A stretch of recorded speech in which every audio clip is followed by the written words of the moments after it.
வணக்கம். தென்னாடுடைய சிவனே போற்றி, என் நாட்டவர்க்கும் இறைவா போற்றி, ஆரூர் அமர்ந்த அரசே போற்றி என நாவுக்கரசரால் பாடப்பெற்ற தலம் சர்வதோஷ நிவர்த்தி தலம் மற்றும் பிறந்தாலும் பெயர் சொன்னாலும் முக்தி தரக்கூடிய திருவாரூர் தியாகராஜர் கோவிலோட வரலாறு பற்றி தான் நம்ம இந்த வீடியோல பார்க்க போறோம். வாங்க வீடியோக்குள்ள போகலாம். நம்ம சேனலை புதுசா பாக்குறவங்க சப்ஸ்கிரைப் பண்ணிக்கோங்க. வீடியோவை ஸ்கிப் பண்ணாம ஃபுல்லா பாருங்க. வாங்க வீடியோக்குள்ள போகலாம். ஆசியாவிலேயே மிக பெரிய தேர் திருவாரூர் தேர் தான். திருவாரூர் தேரை பக்தர்கள் இழுத்து வரும்போது ஆரூரா தியாகேசா அப்படின்னு சொல்லுவாங்க. யாரெல்லாம் அப்படி சொல்லியிருக்கீங்க அப்படிங்கிறவங்க மறக்காம கமெண்ட் பண்ணுங்க. திருவாரூர் தேரை யாரெல்லாம் நேர்ல பார்த்திருக்கீங்க அப்படிங்கிறவங்களும் மறக்காம நம்ம சேனல்ல கமெண்ட் பண்ணுங்க. நவகிரகங்களால் ஏற்படும் தோஷங்கள் இங்கு செல்லவே செல்லாதான். சர்வதோஷ பரிகார தலமான இங்கே பரிகார பூஜைகள் செய்வதால நவகிரகத்தோட பாதிப்பு குறையும் அப்படிங்கிறது ஐதீகம். சைவ சமயத்தின் பெரிய கோவில் என்றழைக்கப்படுவது பஞ்சபூத தலங்கள்ல பூமி தலமானதும் சப்தவிட தலங்கள்ல மூலாதார தலமாகவும் தோன்றிய அந்த காலத்திலேயே அறிய முடியாத கால பழமை கொண்டதும் பிறந்தாலும் பெயர் சொன்னாலும் முக்தி தரக்கூடிய பெருமை கொண்ட திருவாரூர் தியாகராஜர் கோவிலோட வரலாறு தான் நம்ம பார்க்க போறோம். மெய்யெல்லாம் நீரு பூசி பொய்யில்லா தன்மையில் தம்மை நேசிப்பவர்களுக்கு இந்த பிரபஞ்சத்தையே வழங்கக்கூடிய பெருமான் அருள் பாலிக்கும் தலமாக விளங்குவதுதான் திருவாரூர் தியாகராஜர் கோவில். திருவாரூர்ல நவகிரகங்கள் ஒரே நேர்கோட்டிலிருந்து தான் இறைவனை வழிபடுவதால தியாகராஜர் கோவில்ல குடியிருந்து இந்த உலகுக்கு சிவபெருமான் அருள் புரிவதாக கருதப்படுவது. நவகிரகங்களால் ஏற்படும் தோஷங்கள் இங்கு செல்லவே செல்லாது. சைவ சமய மரபில் பெரிய கோவில், அதாவது பூங்கோயில் அப்படின்னு திருவாரூர் தியாகராஜர் கோவிலை சொல்லுவோம். தேவாசிரியம் எனும் திருக்காவனத்தில் சைவ சான்றோர்கள் கூடியெடுக்கும் முடிவு உலகம் உள்ள சைவ சமயத்தினரையும் கட்டுப்படுத்தும் என்பதால இது சைவ சமயத்தின் தலைமை பீடமாகவும் விளங்குது. இங்குள்ள மூலவர் வன்மீகநாதர், தியாகராஜர் என இருவருக்குமே தனித்தனி சன்னதிகள் உள்ளன. தியாகராஜரோட வரலாறு. திருப்பார்கடலில் திருமால் இத்தல இறைவர் தியாகராஜரை தமது மார்பில் வைத்து பூஜித்தார். திருமாலின் மூச்சியினால் அவரோட மார்பில் உள்ள ஏற்ற இறக்கங்களில் இறைவரும் நடனம் ஆடியிருக்காங்க. இந்த நடனத்திற்கு பெயர் தான் அஜபா நடனம். இதற்கிடையே தேவலோகத்தை அசுரர்கள் கொடுமை புரிய தொடங்கிய போது இந்திரனோட கலக்கத்தை போக்க வேண்டி தன் மார்பில் வைத்து வழிபட்டு கொண்டிருந்த சோமாஸ்கந்த மூர்த்தியை இந்திரனுக்கு திருமால் வழங்கியிருக்காரு. பின்னால மீண்டும் ஒரு அசுரன் இந்திரலோகத்தை வெற்றி கொள்ள இந்த முறை திருவாரூரில் ஆட்சி புரிந்த சோழ மன்னன் இந்திரனுக்கு நண்பனுமான முசுகுந்தனை நாடியிருக்காங்க. முசுகுந்த மன்னவன் முற்பிறவியில திரு கைலாய பூங்காவில் குரங்காக சுற்றி திரிந்த போது அங்கு இறைவனும் இறைவியும் வந்தபோது பில்வ தளிரை சிந்தி வந்ததால அவர்களோட திரு உளவப்படி அரசனாக அவதரித்தவன் தான் இந்த முசுகுந்தன். இந்திரனின் எண்ணப்படியே போரில் முசுகுந்தன் அசுரனை வெற்றி கொள்ள முசுகுந்தனுக்கு வேண்டியது என்ன அப்படின்னு இந்திரன் கேட்டிருக்காங்க.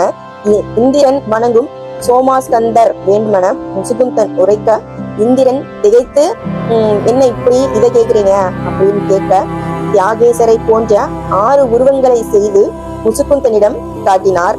தியாக பெருமானின் அருளாசியுடன் உண்மையான தியாகேச பெருமானை அடையாளம் கண்டு கொண்ட முசுகுந்தன் அவரை திருவாரூர் கொண்டு வந்து வன்மீகநாதர் கோவிலுக்கு தென்புறம் கோவில் அமைத்து அங்கு அமர்த்தினான் என்கிறது தலபுராணம். மனுநீதி சோழன் மகனை உயிர்ப்பித்த தியாகராஜர் திருவாரூரை ஆண்ட மனுநீதி சோழனின் மகன் தேர்கல்லப்பட்டு ஒரு கன்று ஒன்று இறந்து போயிடுச்சு. நீதியை நிலைநாட்ட தனது மகன் வீதி விடங்கனை தேர்காலில் இட்டு கொன்ற போது தியாகராஜ பெருமானே தோன்றி அவரது மகனை உயிர்ப்பித்தார் எப்படின்னு பெரிய புராணத்துல கூறப்படுது. இதே போல சோமாசிமார நாயனார் தான் செய்யும் யாகத்தில் இறைவனே நேரில் வந்து அபரிபாகம் ஏற்றலும்படி சுந்தரரை வேண்டிக் கொண்டார் என்றும் அவ்வாறே இறைவன் உமையோடு தோன்றினார் என்றும் திருக்கடவுர் தல புராணத்துல கூறப்படுகிறது.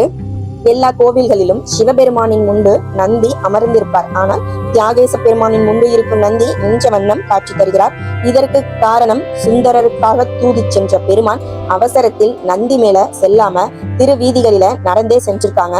எனவே இனி பெருமானை நடக்க விடக்கூடாது, அவர் புறப்பட்டால் தாமும் எப்போதும் தயார் நிலையிலேயே இருக்க வேண்டும் என்பதாலேயே நந்தியானவர் நின்ற வண்ணம் உள்ளார். இக்கோவில்ல உள்ள கோபுர தரிசனங்கள் அப்படின்னா திருவாரூர் தியாகராஜர் கோவில்ல வெளி மதிலில் ராஜகோபுரம் எனப்படும் கிழக்கு கோபுரம், மேற்கு கோபுரம், வடக்கு கோபுரம், தெற்கு கோபுரம் என 4 பெரிய கோபுரங்களும் கீழ் திசையில ஒரு சிறிய கோபுரமும் காணப்படுது. இரண்டாம் மதில்ல 2 திருக்கோபுரங்களும், 3ஆம் மதிலில் அணுக்கன் திருக்கோபுரமும் அமைந்துள்ளது. திருவாரூர் தியாகராஜர் கோவில்ல ஒரே வரிசையில் தான் நவகிரகங்கள் காணப்படுது.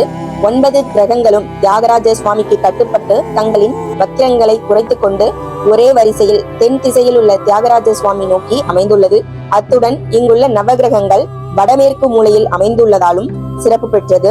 இத்திருக்கோவில்ல சிவாலயங்களில் மூலாஸ்தார தலமாக விளங்குவதால் இங்குள்ள நவகிரகங்கள் சிவலிங்கத்தை அடுத்து வரிசையாக அமர்ந்திருப்பது மற்ற சிவாலயங்களை காட்டிலும் தனி சிறப்பு.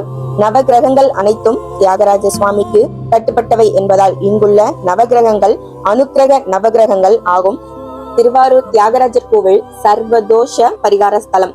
ஏன் அப்படின்னா கலிசெல்லா நகரம் என அழைக்கப்படும் திருவாரூரில் நவகிரகங்கள் ஒரே நேர்கோட்டில் இருந்து இறைவனை வழிபடுகின்றன. சிவபெருமான் தியாகராஜர் கோவிலில் குடியிருந்து இந்த உலகுக்கு அருள் புரிவதாக கருதப்படுவதால் நவகிரகங்களால் ஏற்படும் தோஷங்கள் இங்கு செல்லாது. நவகிரக பாதிப்புகள் குறையும் என்பது இக்கோவிலோட ஐதீகம். மற்ற கோவில்களில் நட்சத்திரங்களை வைத்து தோஷ நிவர்த்தி செய்யப்படுது. திருவாரூர் தியாகராஜர் கோவிலில் நட்சத்திரங்களை மையமாக வைத்து விழாக்களே நடைபெறுகின்றன.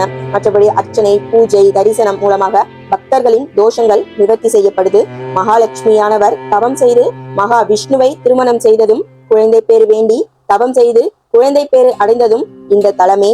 ஆகவே குழந்தை பேறு இல்லாதவர்கள் தியாகராஜரை வழிபாடு செய்தால் குழந்தை பேறு கிடைக்கும் என்பது இக்கோவில்ல நம்பப்படுது.